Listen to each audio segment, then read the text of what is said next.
You're listening to the Ordinary Joe's podcast with Joe D and Eric B.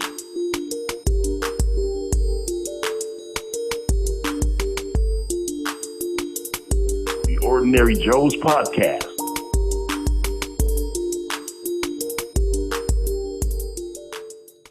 Welcome, everyone. It's the Ordinary Joe's podcast with me, Eric B. And Joe.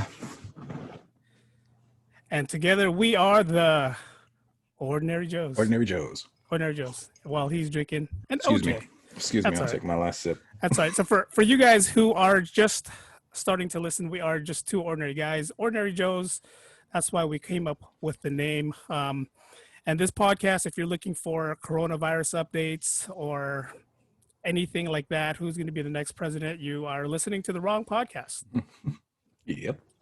And for you guys who likes to watch, we're more into the video. We also are going to upload on YouTube. So we're going to have, this is going to go up on the Anchor podcast, which later on you'll be able to listen to on Spotify, Apple Music, and all the big podcasting things. But for now, we are the Ordinary Joes.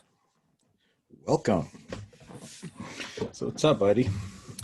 Not a whole lot, man. So I guess the first episode we're going to do is we're going to, do a quick explanation of how we met.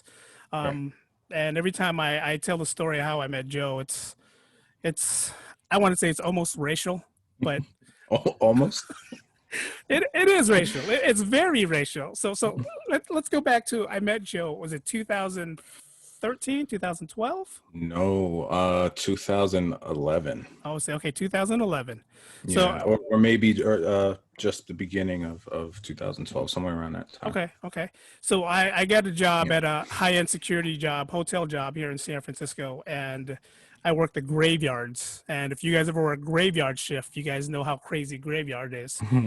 You see everything from crazy people to, you know who NBA players are sleeping with. That's how crazy the graveyard shift is. So we had a group by the name of American Empire, a bunch of Hispanic men that was cleaning, the hotels, cleaning parts of the hotels that our regular cleaning crew wouldn't touch. And, these guys are, most of them non-speaking English. Their supervisor was this guy who looked like he was straight from Miami.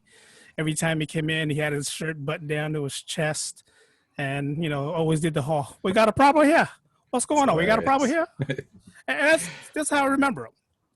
So we would get our food at night. Of course, you're eating at night because it's graveyard. You would go to the kitchen, and in this hotel, you would have to go to the kitchen. And in that kitchen, you see a bunch of guys washing dishes, cleaning up, mopping up the floor. Then you would take an elevator down to the little cafeteria break room, and that's where everybody would eat. So how I met Joe, I would go, I think it was I want to say it was a Tuesday. And I was, I would see him every day cleaning, washing, doing whatever he does. It's funny because they were called stewards. What they called? Were they stewards? Yeah. So actually, and this is funny because this is how you're saying it's racial. American Empire was actually outsourced by the hotel. So you had kitchen guys, that was hired by the hotel. And then you had this American Empire company that came in to clean, but everybody else didn't know the difference. We were all the same. We were just a bunch of Latino guys cleaning up the kitchen at night. So I was just lumped up in between all of them. And then even in between them, there was secret, beef. We weren't allowed to clean this area and they couldn't come clean it. They couldn't impede on our turf. I mean, it was funny because you have at least 20 guys that was working, and whenever you had an issue, they would go to one guy, and that one guy was the only guy that can speak English, and that's how it was. So, I would see Joe around. Like I said, he was just, doing the dishes, doing all this stuff, and automatically I thought, okay, this is one of these Hispanic guys, and it was a different guy. You had the same group of guys all the time, but every now and then they would bring a different guy in, and to me, I thought Joe was one of these guys. I'm eating my lunch. I'm in the cafeteria, enjoying myself. I see Joe in the distance. He's sitting, a different table. We were segregated. You had the overnight security, and you had not sitting together. Joe walks up to me. Now I'm enjoying my lunch. Walks up to me and goes, oh, before he walks up to me, we had another position that was opening up for security. Security. Yeah. So Joe walks up to me, looks at me, and I'm thinking, oh shit, what does he want? I thought he was going to seriously say, "Can I grab your plate?" That's the first thing that came to my head because, it's a dishwasher. He's trying to get ahead of the game. He's trying to wash the dishes before he gets to go home. And he walks up to me. He goes, and in a New York accent. If you guys don't know, Joe's from New York. New York accent. He's like, "Hey, just wondering if you guys hired for that overnight security yet." What was the look I gave, Joe? So my vantage point was great because, like you said, I was working, and I'm like, I applied probably 2 to 3 weeks prior to when I saw you that night. So I'm like, man, it's been a while. They probably hired someone already. But I was like, let me just ask this guy. I know he's in security, and you're literally like in the middle of eating your sandwich, and I was standing up, and you just stopped and just looked up, and stared at me like. And for a second, it took you like a second to realize, like, wait a minute, is he speaking English? And then you're just like, no, they don't let us know. We just find out till somebody knew was on the schedule. I was like, all right, thanks. I mean, it was classic. I mean, it was classic racism at the time because I'm around these Hispanic men who does not speak a word of English. Whenever you ask them a question, they give you this look. And then here's this guy who's working with these same group of guys whose English is not only good, but, you're hearing this like little accent. I'm like, yo, where are you from? Yeah, and it's funny. I almost didn't. So I'm Hispanic, right? I'm Puerto Rican, but I don't speak Spanish. I can understand it, but I don't, I can get by, but I don't really speak Spanish. I almost didn't get the job because I don't speak Spanish. I think that was racial. The manager at the time, I forget it, his name was Pechlov. He was like this Russian or something. And the first thing he goes, he's like, he's like, Joseph Diaz. He's like, is that your real name? And I'm like, yeah. And he's like, oh, I don't really hear a lot of Spanish guys with the name Joseph. I'm like, really? He's like, oh yeah, you usually hear Jose. I was like, wow. Okay. And he told me, he's like, look, everybody here speaks Spanish, and do you think you'd be able to work with them? And I'm like, well, is it a requirement to speak Spanish? He's like, no. I was like, so I think I'll be all right. So after a while, I was just like, man, I'm not getting this job, but they needed somebody. Those dishes won't wash themselves. And it's funny because I think I remember you telling me that HR was like, this dude's overqualified. He's too overqualified to be washing dishes. So yeah. I guess that's where they spoke to, our boss, and it's like, hey, we got to give this guy a job outside of, the dishwashing area. And it was cool because, Joe ended up coming around, and the good thing about Joe coming was I was at the bottom of the totem pole. I had, the crappy shifts. So as soon as Joe came on, I'm like, yeah, I want these days off. Yeah. Crappy days off, a crappy post. Crappy days off, yeah. And if you guys aren't familiar, I'm not going to give out the name of the hotel because they can sue us. But the hotel's posted right on Market Street, and it's posted, I would say, in the heart of Market Street, where like after 2 a.m, every damn crazy person you'll see is either walking by, trying to come in, trying to do something. I mean, if you guys are from San Francisco, you know exactly what I'm talking about how crazy Market Street can get. And if you're not from San Francisco, just think of the worst area you're from and try hanging out there like at 2 a.m. Yeah, seriously. Yeah, that wasn't fun. But the cool thing was, I meet this guy from New York, and he's giving me all these New York stories. And it's like I worked with a bunch of guys who were older guys, 2 Filipino guys. We had a guy that was in one of the desks that was narcoleptic. That shift was not good for him. Oh, no. Cool guy when you speak to him, but he's one of those guys where if you woke him up, he did one of those. What are you man? Yeah. Yo, Mac, relax, man. Yeah. We literally said like you could have like painted eyeballs to the back of his eyelids so he could like just sit there and look he was awake, because that's pretty much all he did every night. But it's like, it's security, it's overnight, it's graveyard. So for someone to be tired, it's like, hey, you know what? But this guy if you walked up to him and said, "Hey, Mac, you tired?" There, it's like, "No, I'm not fucking tired, man. What are you talking about? I was watching this show on my laptop." But show my homie, call everybody You talking homie. about He was from New York homie? too. He was a he's a guy that you won't mess with, and you know but like I said, he was a narcoleptic guy. So bringing someone in like Joe in the overnights was kind of cool. I don't remember, did Rex start in the overnight with us? Was he already there? He was already there. He was you and him, I believe, were like the two youngest guys, Okay. and then everybody, and Dennis was there too, but Yeah. his, I don't know, I remember his schedule being kind of little. He was Max. He did that's right. that post That's for right. the 2 That's days, right. so we didn't really work with him too much. See, Rex was, when I first got there, I'm this guy that, came from just the regular 9 to 5 job, and here I am working with a graveyard shift, and the manager at the time was like, these are some characters that you would have to get along with. And I meet this guy, Asian guy from St. Louis, okay, and pretty much militant type guy. I own 3 guns, and the 3 guns that I own is because of Rex. Yep. Rex would talk to you about anything. I mean, cool guy. I mean, this guy was one of the coolest guy to work with. Always have a toothpick in his mouth. That's all I remember about Rex. Still does. Okay. And yeah, it's like working with Rex was like kind of like, if I didn't talk to him about guns or anything like that, I didn't know what to talk to him about. Yeah, I literally got into guns because of you two, because one, coming from New York City anyway, you can't own a gun. It's just, the laws are too strict. So when I moved here and having no family here, you need some sort of like protection and to feel safe. And I mean, you guys every night talking about, oh man, did you see this? Did you see this? I want to get this one, but it's not legal in California, and I don't want this one. And like, I just was like, okay, either I'm just going to be kept out of conversation every night, or I need to learn about guns. And then, I mean, naturally, it's just, you get hooked. Well, the funny thing about that is I wasn't even into guns. I was like, no, Rex, I'm not going to get a gun. I got 2 kids.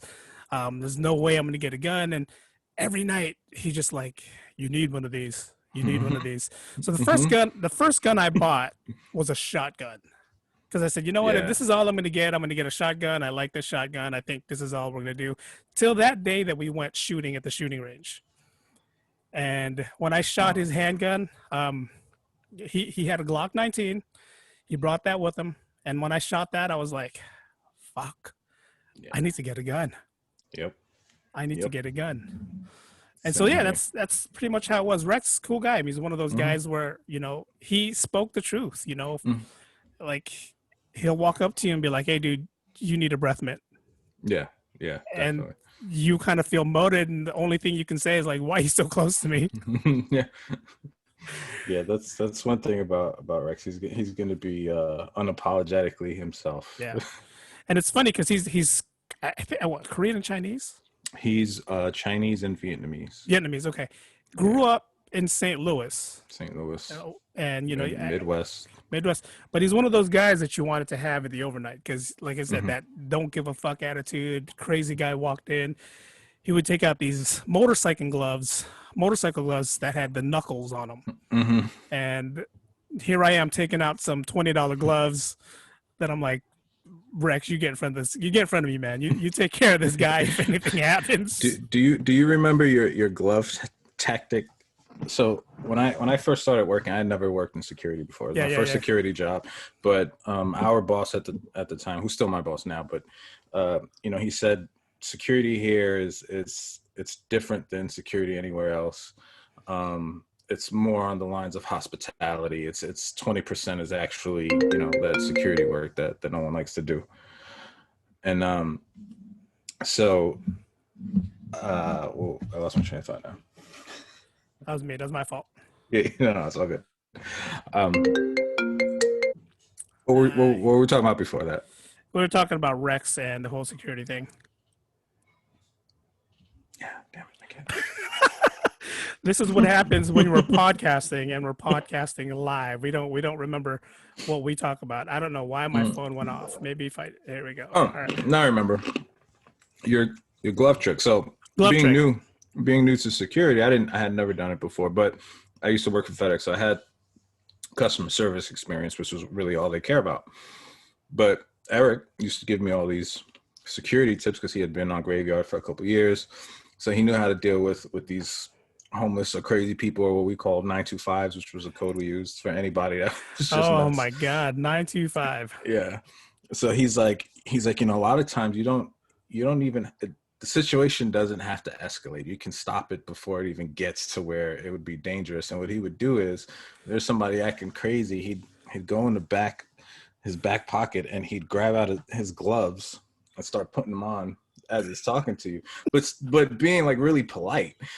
He'd okay, what's up, buddy? So what's going on? What's the problem? So they're just looking at him put on these gloves, like what is he about to do with these gloves? Most times they just keep it moving. They keep pushing. And so yeah, that was so that trick was from Rex, and that's a Rex trick. And I remember Rex doing that one night, and it was the same issue, but this time we were on the porte cochere side, which is the I don't know if you want to call it the front side of the hotel or the back side of the hotel, but we were so on confusing. we were on that side of the hotel. 925 starts walking up, and we had this guy that would always sit in base, and he's another guy that we'll talk about in a minute. But he would just shout out, and if you either had the earphones kind of walkie-talkie, or if you didn't, you would just hear 925 925 PC 925 PC. So you would have all of us rush to that side, but you'd also keep an eye on the Market Street side because you don't want someone coming in that direction. And Rex, I was talking to the guy, what do you want? Get out of here. You can tell he was a crazy guy, didn't want to be there. He's just like, I'm trying to find a way through, and I'm trying to look for trying to find every excuse in the book to try to come in. And here's Rex behind me putting on his gloves. He's doing exactly what Joe said that I started doing. And then the guy goes, what are you putting your gloves on there for? What's the whole purpose you putting on your gloves for? And Rex did not say anything, but when that guy asked, Rex says, well, last thing I want is to get blood all over my hand. And the guy goes, blood? He goes, what blood? He goes, it's not going to be my blood. So the guy's like, man, you guys are crazy. Started walking the opposite way, walked away. A few minutes later, if you're familiar with that area, he ended up on Market Street trying to do the same thing on that side of the street. But yeah, that glove trick came from Rex. And again, it's a non-polite way to say, dude, get the fuck out of here, or there's going to be some blood all over somebody's thing. Yeah, it's right. It's showing them, look, I'm just as crazy, if not more crazy than you are. I'm just controlled. And that's, and a lot of these quote unquote, nuts on the street, they're not that crazy, and they know the limits. A lot of times they just wanted attention from whoever was standing out on Market Street. You got to understand, it was cold at night. There, a lot of the homeless people were trying to find a warm place to sleep. There was a couple homeless people we would find in the garage, just trying to get out of the cold. I mean, they're not trying to trespass, they're not trying to do anything like that. They're just trying to get out of the cold. And I kind of felt their pain, but at the same time, you're security, you're here to do one thing, you're here to secure. So, I mean, that was a good thing about the graveyard shift was probably the best shift, I would say. Agreed. Yeah. I mean, you want to see everything. I mean, it's like the nights after a certain time, it went by really fast. Yeah. Except for that, was it the 3 to 5 hour maybe? Yeah, when you hit the wall, that to say it's 3 o'clock to about 5:30 when guests start waking up. That's still the same. I watched the whole season of Battlestar Galactica on the night shift, and it was funny because at the time I think iPhone 4 was just out, and it was really tiny iPhone, right? Not the big ones that we have now. And Rex, it was like, hey, you got to watch the new Battlestar Galactica. I'm like, oh no, fuck that, dude. I'm old school. I like the 80s Battlestar Galactica. I'm not into the new school.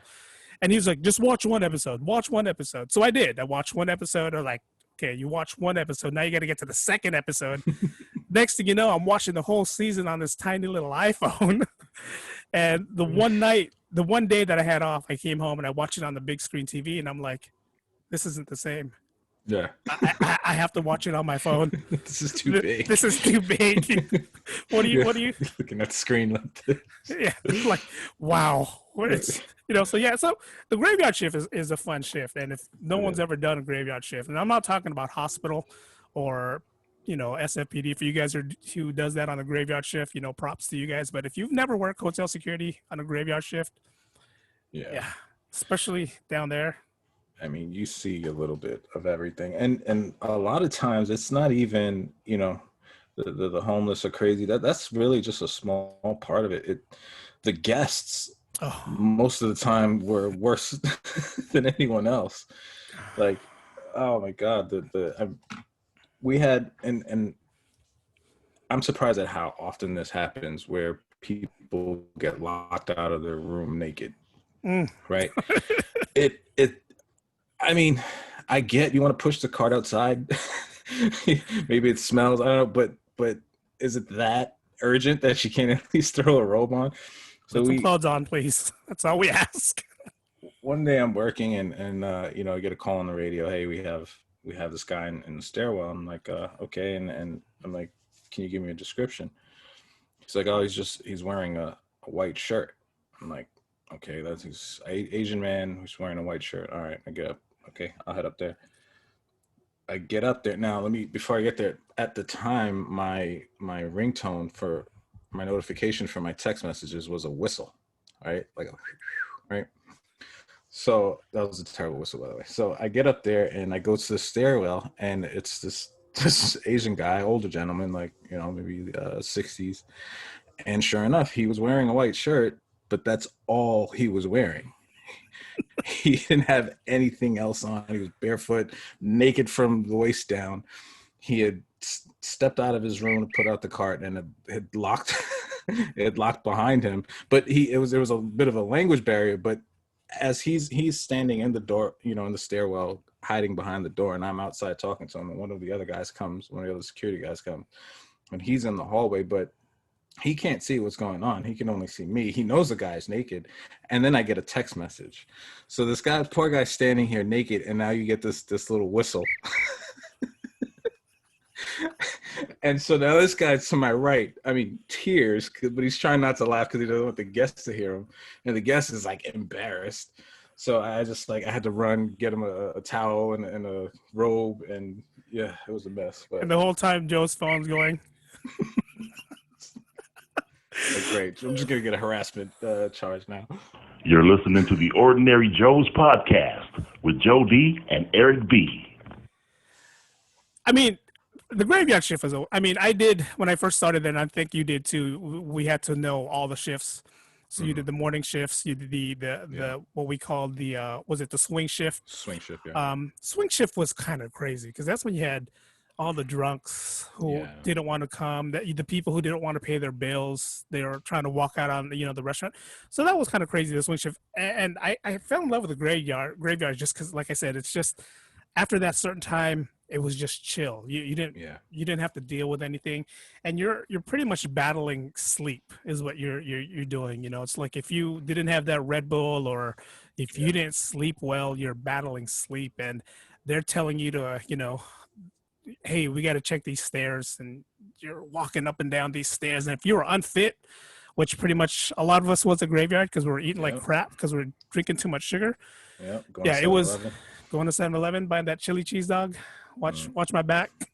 Gonna buy a chili cheese dog. But yeah, it was a fun shift. Again, crazy characters. I remember the placement pro that we would always get, and that guy. Raymond. Supposedly he was rich, right? Supposedly he had a lot of money. Yeah, he was rich. But he was always stuck doing Placement Pro. And Placement Pro, for you guys don't know, is it's like on-call security. And they don't work for a certain hotel. They work for whatever hotel that needs them. And we would have him every night. And the only reason why they would ask for him is because there's certain things that you need to do throughout this hotel. One of them was menu run. Oh, I hated menu runs. Oh my God. And it's like usually whoever was standing on the Market Street side was the guy that's doing the menu run. And certain placement pros would love doing the menu run because it gets them off the Market Street and they never get to see the hotel floor. So they get to go up to see the hotel floor. This guy didn't want to do it. This guy would always say, that's not my job. My job is just to sit here and stand on Market Street. Yeah. And he ruined it for everyone, actually.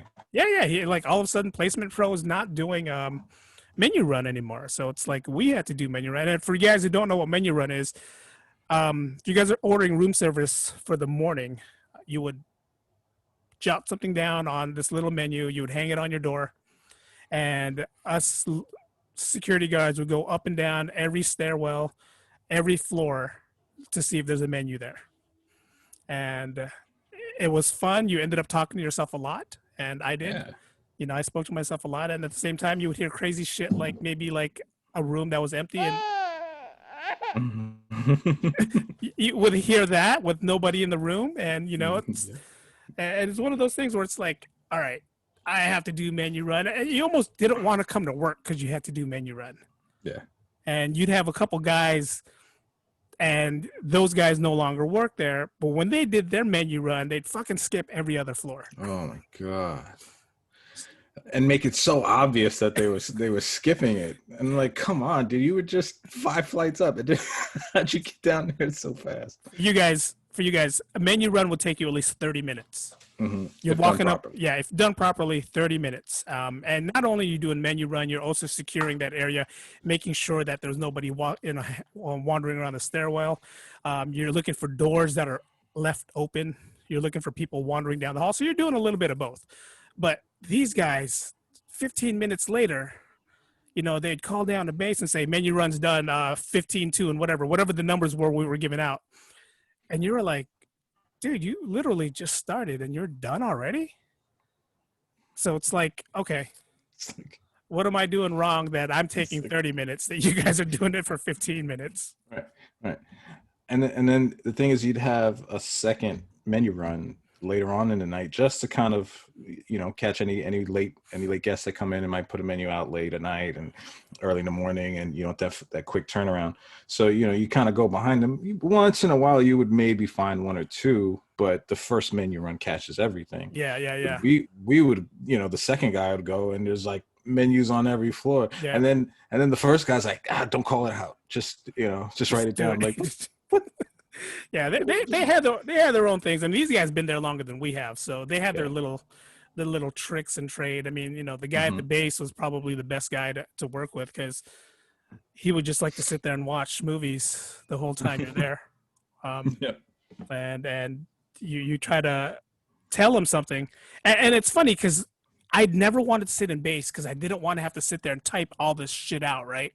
Because they keep a log on every little thing. You have to do your little call out at 11 o'clock. You have to do all the radio checks, and you have to tell people, you know, other security guards to do your little walk around the hotel. So I hated that because when I looked at that log on the computer, you had to write everything down. Mm-hmm. Then the first time I ever did it, they were like, no, dude, you just copy and paste, and you just go off of this. And if anything changes, then that's when you write it in. I'm like, I don't have to write all this shit down? Yep. Like, no. He had it and still has it streamlined so that it's work smarter, not harder. Yeah. I mean, he's a cool guy too. And he's one of those guys where, and the funny thing with him is before I got this job, I was working at a fitness club that was literally right next door, attached to the building. So that's giving you guys hints on which hotel this is right now. And I was the manager. I was the morning manager. I was doing my little walkthrough at this gym, and I see this strange guy coming out of the elevator, and I'm like, "Hey, excuse me, are you a guest or?" And he did this whole, "Oh yeah, I was trying to look for the bathroom, and I just came out of the wrong thing." I was like, "Oh well, the bathroom's over there." He's like, "All right." Then when I got this job at this hotel, I'm like, "This is the same guy that was working out at the gym. This is the same guy that's." And then I realized, wait, these elevators are connected. These stairwells are connected. I mean, I didn't say nothing. I don't care. You know, if you want to save that buck from going into the gym, as long as you don't get caught, do what you got to do. I mean, it was good for a while. I can't do that anymore, but yeah, I mean, why not, right? Squeeze in a free workout. Squeeze in. Yeah, exactly. Man, but man, I mean, the hotel, I mean, so for everyone who's listening, this is exactly like, you know, I met Joe. Me and Joe became good friends because of what's going on with his hotel, and we got along really well. And I found out a lot about New York, and I think you just moved here. Were you here for a while? No.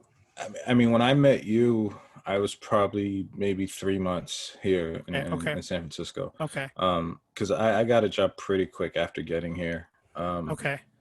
I just kind of just went up and down, Market Street. I said, it's San Francisco. Because this was 2011, kind of right just after, the whole economy Yeah. downfall, and was kind of everything was just starting to get back into the swing of things. And I figured, tourism in San Francisco, that never stops. Yeah. So Never. So until so now. Till now. exactly till now. So I figured let me just apply to every hotel and see what happens. And they literally called me back the next day. I mean, I got Wow. hired really fast. I was lucky. I Yeah. was really Yeah. lucky. And they looked at him and they said, "Are you sure you don't speak Spanish? Yeah. I'm like, Not even, not even piquito, not even piquito." no. And that happened to me so many times. There was one night I was washing dishes, and I don't know if you remember the bellman that used to work, this guy named Johnny. He ended up Yeah. coming to security. He Yeah. knew like Yeah. a Yeah. million different languages and stuff. Yeah. Yeah. So he had actually had just transferred into security, and I was still in stewarding, and I was washing the dishes, and he's coming with the overnight manager at the time, which was But wait, this no, girl. Johnny was security after you, though, right? You No, were. before. Was he before you? Okay. Okay. Yeah. Nick was after. Okay. Nick was Okay. after. The other white guy. Okay. The other white bellman. Yeah. So he's walking with the overnight manager at the time. I think her name was Leslie, and they're going to make espressos. But I had the pieces of the espresso machine. I was washing them, so they come over, and because Johnny knows so many languages, like fluently, she goes, "Hey," and I can hear her. She's like, "Hey, can you ask him if he has the drawers for the espresso machine so we can make it?" And he's like, "Yeah, sure." And he looks at me. He's like, "Hey, Joe, do you have the drawers?" Like he worded it exactly how she said, and I was like, "Yeah, sure. Why not? Just give me a second." She was so embarrassed. The next day, she came up to me and just like started chatting me up and talking to me because I knew she felt guilty. I remember her. Leslie was a little heavy, not heavy set, but she was the manager on duty, right? At night. Yeah. Yeah. I mean, a lot. You meet a lot of crazy people working in that hotel. A lot of cool people. Johnny, man. Johnny has stories. Johnny's was one of those bellmans where it's like so if you worked on Market Street in the morning, 5:30 to about 6 in the morning, you would have to hail a taxi cab for guests. And Johnny had things worked out to where he had people on the Porter Cochere side, he had taxi cabs on the Market side, and if you touched any of his guests, he won't yell at you, he won't get mad at you, but he might give you a little talking to. So it's kind of one of those things where you don't mess with the way Johnny was running. And, Bellman's didn't make as much as security. So a lot of them was like, I'm trying to make my money off these tips. And you're like, right. Right. It was tip based. Totally understand. But every now and then, you'd hear the manager like, "Bellman, I need you. Bellman, we need you." But again, you work at a graveyard shift. This guy's probably passed out somewhere that, he doesn't have his walkie-talkie or his earpiece on. So now we're doing his job. And he was cool about it. He's like, "Yo, man, sorry, man. I was like, "Dude, don't even explain, man. Do what you got to do." We totally understand. Yeah. We all did it. Right. Yep. And we all did it. We helped each other out. And that was a but good he thing did about. help. Go ahead. No, I was gonna say he with all his stories, he did help. The nights go by a little faster. Oh yeah. Johnny was one of those, like, he would just come out, and then his brother came along, not that long ago. What was his? Was this Jesse? Danny. Yeah. Danny was almost exactly like Johnny. Yeah. Not a little as more hyper. reserved. Yeah. Not as hyper as John. Johnny was really hype. Johnny had his Filipino girl on the side that he would always talking about. He would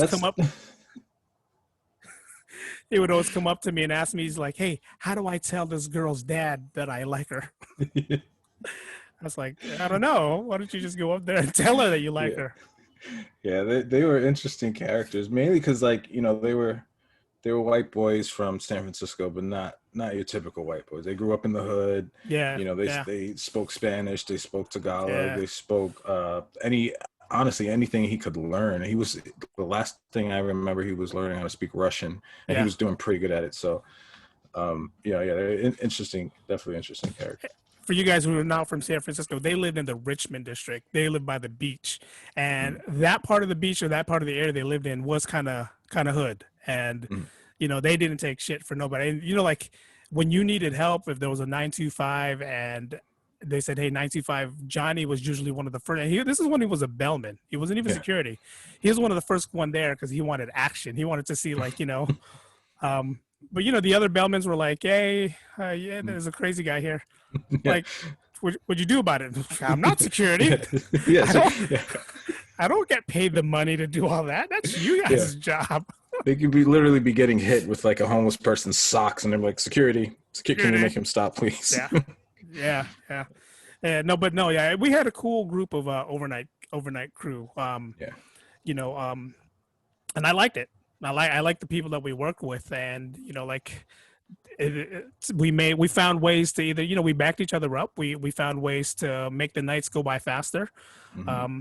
Rex with his militant stories on what kind of gun you need to get.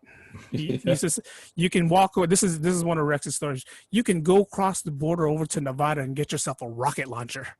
Yeah, I'm like, what the fuck am I gonna do with a rocket launcher? And at the time, Walking Dead was just getting popular, right? That's right. So everyone's into this whole shit. There's going to be a zombie apocalypse. We all have to be ready. Yeah. And Rex was like, you need to learn how to do everything. You need to learn how to use a knife and get your bow and arrow skills in place. I'm like, bow and arrow? Yeah. His favorite line was, when the shit goes down, you got to be prepared. I'm like, what is this shit that's going to go down? That I need a rocket launcher in my bedroom. Easy access. You know what I mean? Like, he was always prepared for the apocalypse, and I'm still waiting for it. Although 2020, I think we might be close. We got some kind of apocalypse. It's not a zombie apocalypse. We don't need a gun. We need something. Hey, we need. Jinx it. We still got time.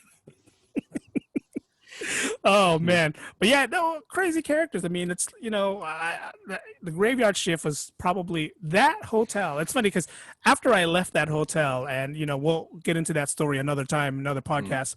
But after I left that hotel, I went to another hotel. I went to another high-end hotel. But you went from teamwork to watching each other's backs to, hey man, this is where you got to be at this time. This is the time you got to eat. And between these times, I don't give a fuck what you do. Yeah. And you had people like coming into the front door that obviously didn't look like their hotel guests. And then when I'm trying to like chase them down, they're like, "What the fuck you doing chasing them down for?" Right. Because we're security. That's our job. They're like, "What'd they do to you?" They're security. We're security. What are you guys talking about? They don't belong here. Like, yeah. And then you worked after that hotel. Didn't you work at another place at like Fisherman's Wharf? Yeah. I did some stuff at Pier 39. And you want to talk about crazy shit? Go at Pier 39. You had these guys who were dressed up as cops. I mean, you had the full San Francisco look. You had the uniform. You had the vest, and you were getting paid $16 an hour. I went from the hotel making close to like 22 to this Pier 39 making $16 an hour. And you had these young kids who were trying to make it to the PD, some sort of PD, some kind of police department or police, whatever. And they were taking these, like you would have these guys come in, they would like grab a bunch of clothes, and you hear walkie-talkies. You're like, these guys are running, and you're saying things like you're running northbound down Pier 39. I'm like, which way is north? Which direction is north? His phone compass app. I'm like, hey Google, which way is north? You just set your Google off. On the website, they say it is 2:00. Draw an imaginary line between the hour hand. Okay, Google, stop. You just said it's good. But literally, that's what it was. It's like, shit, which way is north? I came from a hotel where it's like you had two sides. You had the Marcus side and the Porte Cochere side. Yeah, and then this way and that way. Yeah. All of a sudden, you're like, hey, he's running northbound. He's running southbound. I'm like, fuck, which way is that? So you had to, like, think like a cop, and I hated that job. And whenever they would say, like, we think this guy's stealing, I was one of those guys who was like, fuck, dude, I'm making $16 an hour. Let him steal. Yeah. Let him steal. So it's like, it's not worth it. But again, it goes back to like the group of guys that you work with, and the hotel was like totally different. And it's, I remember like when I first got there, they were like, hey, have you ever been to the gay and lesbian parade? I'm like, no, why? They're like, well, because today you're coming in and you're gonna stand the doors and make sure nothing crazy goes down. If you've never been to a gay and lesbian parade in San Francisco with the gay pride parade, yeah, I wasn't even watching the parade and it was crazy. Yeah, So that is, and let us be clear, that is the Pride Parade. Like every city has, especially now, has a Pride Parade, but yeah. the one in San Francisco is the Pride the Parade. pride parade. Everyone, makes treks to go to at some point in their life if that's what they want to do. Like, yeah. I mean, even if you're not gay, I definitely try to get out there and watch it. I mean, it was entertainment to me. And again, I wasn't even watching the parade. I was just making sure that nobody would either try to pee on the floor or try to come into the building if they weren't part, of the hotel. So, what about that night when the Giants won the World Series? And that was a crazy night. That was a crazy night. I'm a Mets fan coming from New York, and one of the fun things about coming from New York and being on Graveyard is all of us talking junk about most of the guys being San Francisco team fans and me coming from New York, so we kind of have that friendly ribbing. But that night I was a Giants fan because I had to stand, and I'm not sure which one you're talking about because they won a few, but the one I'm thinking of is when they had they started burning stuff on Market Street. I don't know, like that. When they burned the bus down. Right. And they started looting, stores on Market Street. I won't mention which ones, but it started getting a little crazy. So I was like, I don't need to be out here talking about I'm a Mets fan. Screw the Giants. I was a Giants fan that night. I was like, no, but on an orange tie, let's go. No, but it was weird because I'm getting a call, and I think I was supposed to start I think our shift started at 11, right? We did the 11 o'clock shift. Yeah. There was a 10 o'clock shift and then an 11 o'clock shift. But that night they told us all to come in at 9:30 or something like that. Mm-hmm. Yeah. And the first thing is this is the first time I'm seeing something serious in this hotel, because usually it's not. Usually you're just like, hey, you're standing on Market Street today. Hey, you're standing on this side today. But today we had kind of all right, so this is what's going on. We have to get at least 4 of you guys on Market Street. We're trying to make sure that nobody busts this this door down, and just try to protect our guests. So we did, and I'm like, go ahead and celebrate, have fun. But I think at 1 o'clock, 1:30, that's when all the crazy people start coming around. Yeah. They literally stopped the bus in its place, broke down the windows, and burned it down. Yeah. And that was bad news. And what it was because it wasn't that year that game wasn't in San Francisco and they won. So they were airing the game at Civic Center and also at AT&T Ballpark. So you had these two crowds watching the game, and afterwards, for whatever reason, they all headed down Market coming from different sides and then just kind of met up in the middle. Because I think they were trying to head down to Civic Center. Is that they were trying to head down to Civic Center because they want it was crazy, and it was one of those nights where it's like I was like, dude, I'm a big Giants fan, but you guys are fucking up the city right now. Yeah. And that goes for all sports, because but being there at the time that happened was like, it almost made me happy that year the Niners didn't win the Super Bowl. And it almost made me happy that year, and that's the reason why. If you guys noticed, a lot of you guys were asking about the hat and why I'm wearing the New York Giants hat, and I'm flipping it off. Is I lost a bet to this guy right here, and it was the NFC playoffs. It was the Niners and the Giants. Alex Smith was the quarterback. We had the lead. We were going to win the game. We were going to the Super Bowl. And the ball bounces off the guy's knee. Next thing you know, that costs us the game. Oh, God. I see. I don't have that baby crying sound effect on my end. I'll play it for you. That's me right now. Yeah. That's how I feel right now. But no, it was one of those where I'll take this bet. And the bet was the loser has to grow a mustache, and that gives you why I'm growing the mustache right now, because in honor of this bet that we had. The loser had to grow a mustache, wear a New York Giants hat, and post it on social media for a week. I think that's what we Right. said, for a week. Yeah, it had to be your profile picture. Yeah, to be a profile picture for a week. So I came in there, I lost, and no one said we have to flip the camera off or we had to smile. So he took the picture. I lost the bet. I manned up. I did it. The guy, Mhm.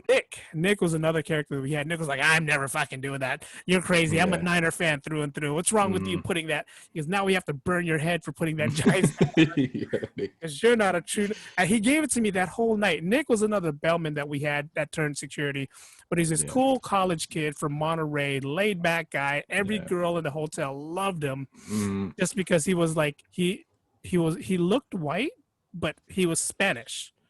He was mixed. He was Was he mixed? Okay. he was half white, half Mexican, but the you don't see the Mexican The side of Diaz him gave at it up, all. right? The Diaz wasn't he a No, Diaz? he was. No, he's Dylan. Dylan. That was the other thing. Dylan. His name, it was Nick Yeah, Nick Dylan. So That's the right. name, That's right. threw it all off. I'm thinking of Nick Diaz, the MMA fighter. My bad. But yeah, Nick was like really upset that I wore that hat, and that whole night he kept calling me "You're not a Niner fan for wearing that hat." I'm like, Nick, I made a bet, dude. I lost. Come on, man.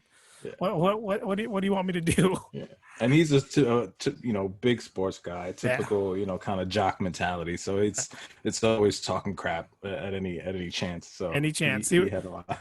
He was a big Giants fan, big Giants fan, big Niner fan. Back then, the Warriors weren't doing so great, so we didn't really talk about basketball. Right. But yeah, he was a big sports fan, and he's one of those kids where, like, you could talk to him and Mm-hmm. something entertaining will come out. His mom will call him and did the whole Nicky, Mhm. it's mom. She would always he would make me laugh. He's like, I don't understand why my mom has to tell me where she is every time she leaves a voicemail. But he's like, not just like I'm home, like she'll give me the address, like Nikki, your mom here in Monterey, California. Right. Nick was always like not upset, but he was like, I don't understand why my mom calls me and has to tell me it's my mom. I know who it is. I have you as mom on my phone, and here you are going, Nikki, it's mom. I'm in Monterey. Yeah, oh my God. But yeah, I mean, it was, cool story. This is, a couple years later, I guess Joe loses a bet. I don't remember that bet that we did. So Yeah, that was a regular season game. That we did. So he wears the hat and, ended up Same using bet. it as the profile picture for the Ordinary Joes. But yeah, this is pretty much what the podcast is going to be about. Just talking about crap, talking about anything. Mhm. I'm going to upload this on Anchor again. You'll be able to listen to this on any platform once it gets all, good said and done. Again, for you guys who are more on the visual side and wants to watch things, there's really not a lot to look at, but if you guys want to see what we look like, we'll be on YouTube also. So I don't know why you want to watch us, but if you do, we'll be on YouTube. So I'm just letting you know. It's cringe. Cringe. What else was going on in the hotel that was fun? Oh man, I brought this up to you the other day. That one night. So Joe's telling us a story. Remember the night the guy from Folsom Street Fair? Right. Yeah. That it's funny when you were talking about earlier how you hated working at base. This was one of those nights where Eric pulled his seniority card and was like, hey, you're going to base tonight because I don't feel like handing out keys. All the morning staff would come in, and part of what your job at security base was to hand out radios and keys, and it could get a little hectic, and it's the end of your shift, you're tired, you're ready to go home, you're not trying to do all the stuff. So he's like, why don't you, I'm pulling the vet card, you got to go down there today. You got to go down there today. So I was like, okay, sure. So I was stuck on the floor with the Rex. Joe went down to base. And then this cab pulls up, right? This cab pulls up. And, it was an Asian cab driver. An Asian cab driver comes out. And the first thing he goes, this motherfucker, he jack off and he got all his stuff on his stuff and on my seat. And this guy's coming out. I was like, oh my God, I have reservations. I need to go up to the room. He has his own semen all over his body, all over his chest and his stomach. I mean, me and Rex did one of those. We put our gloves on to protect ourselves, not to try to do anything to the guy. Mm-hmm. The guy's trying to go upstairs I'm like, no, dude, you're not. And guest is just coming down. And I'm like, Joe, call the cops, dude. Call somebody. And I'm like, shit, I should have been in base. Yeah. Oh, it happened so fast because I think it was the doorman at the time. This guy named Jasper had waved you guys over, and I think at that point the guy was like almost at the elevator. So Yeah.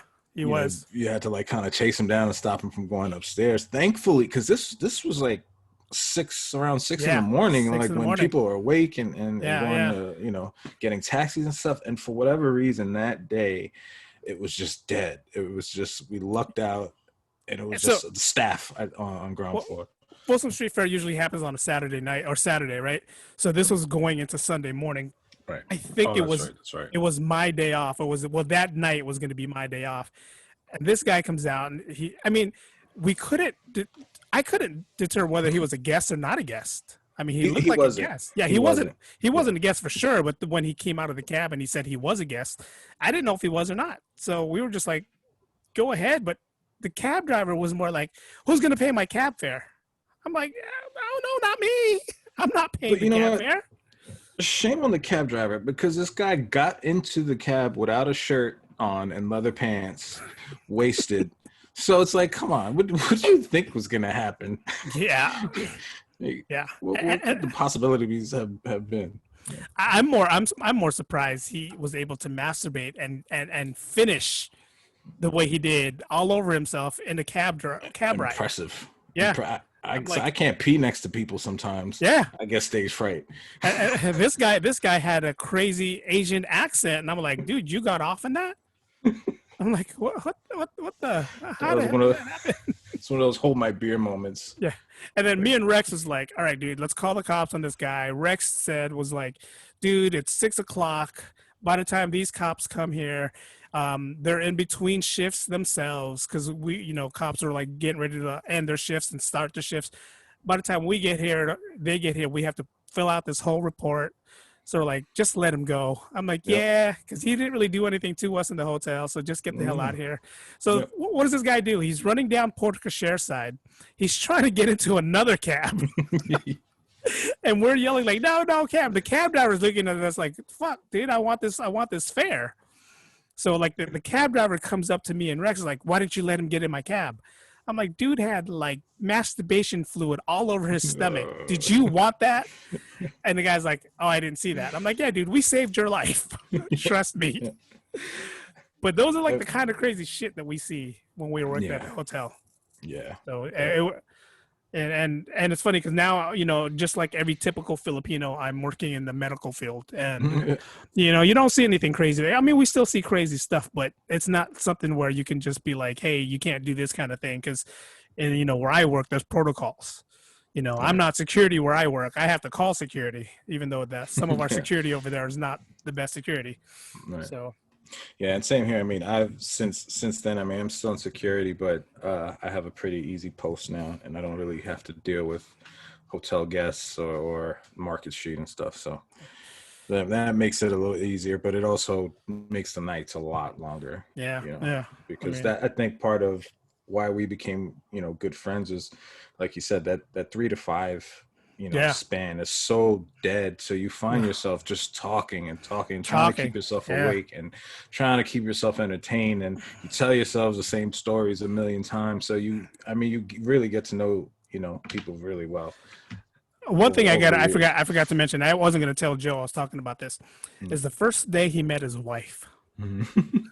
The first day he met his wife, he started telling me, he's like, yeah, I think I'm dating that girl in the pastry chef, one of the pastry chef. I'm like, which girl? He goes, the Filipina girl. I was like, I only see the Chinese girl that's working up there.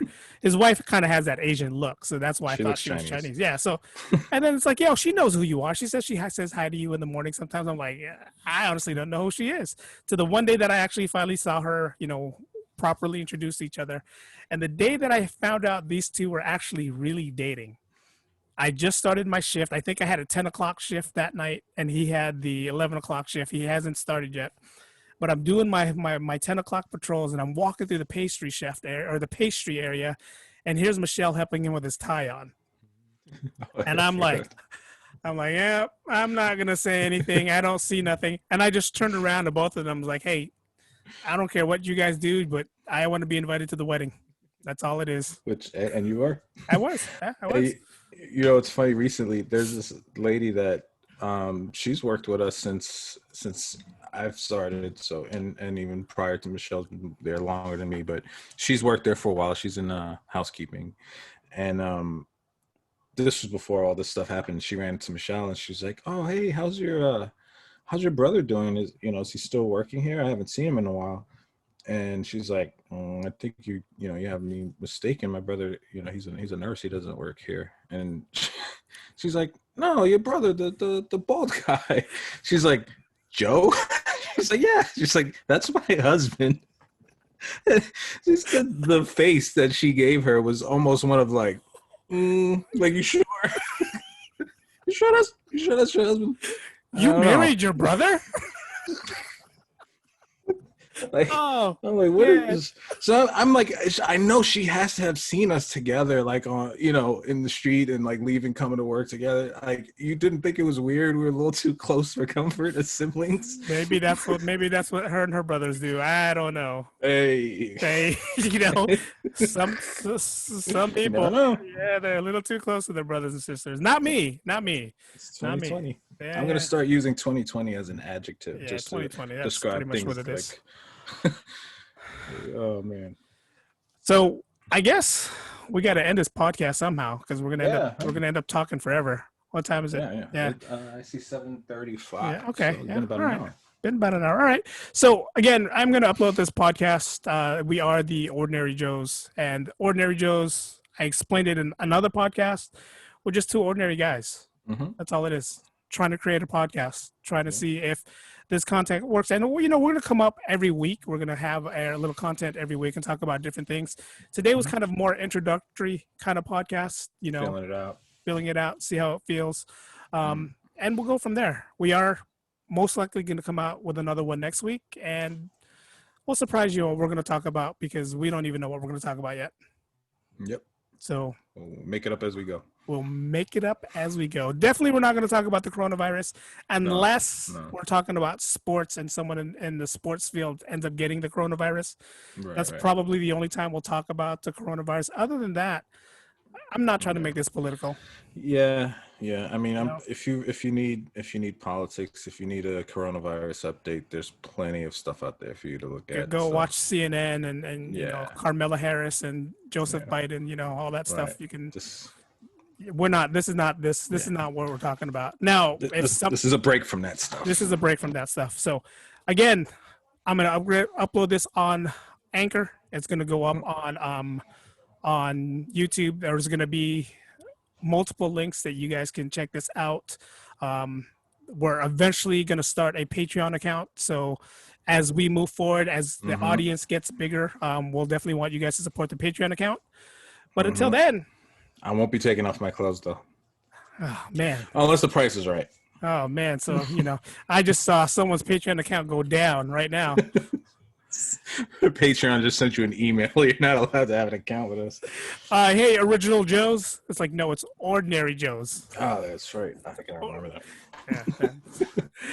All right, guys. Well, we want to thank everybody for listening, paying attention. This is the Maiden Voyage of the Ordinary Joes, and I hope you guys like it. Hope you guys enjoy. Hope it's entertaining.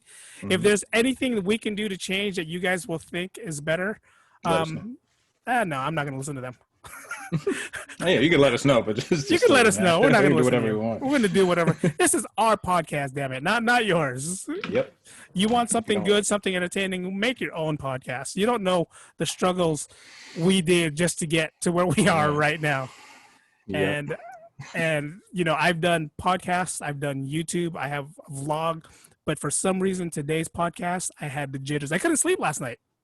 Yeah. I was freaking out. I'm like, oh my God, what if this doesn't happen? And so Main Voyage in the books. We did it. And again, for you guys who are listening, follow us on Anchor.